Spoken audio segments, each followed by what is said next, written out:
Welcome friends, in this tutorial we will talk about Introduction to Illustrator. Adobe Illustrator is a product of Adobe system. Uses of Adobe Illustrator. Illustrator is a vector drawing editor. It is often used to draw illustrations, cartoon, diagram, charts and logos. Illustrator provides result in typesetting and logo graphics area of a design.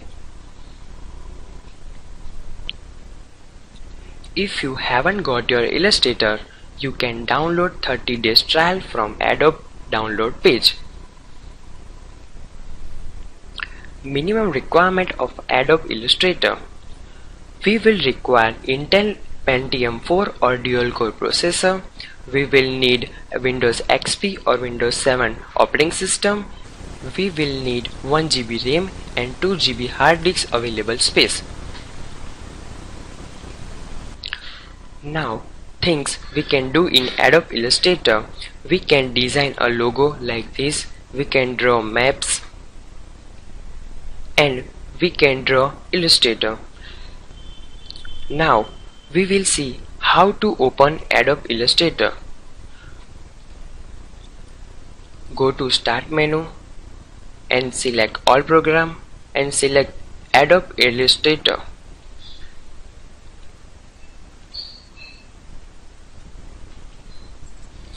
This is a basic workspace of Adobe Illustrator.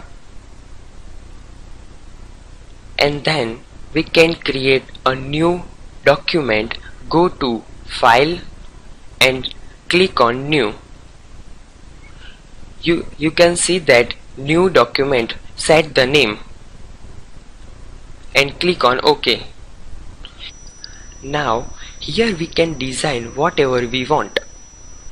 This is a menu bar, the File, Edit, Object, Type, Select, Filter, Effect, View, Window and Help.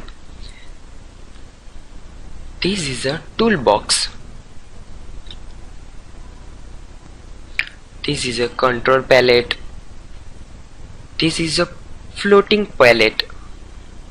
And this is a status bar. This rectangle area is called an artboard where we draw and edit illustrations.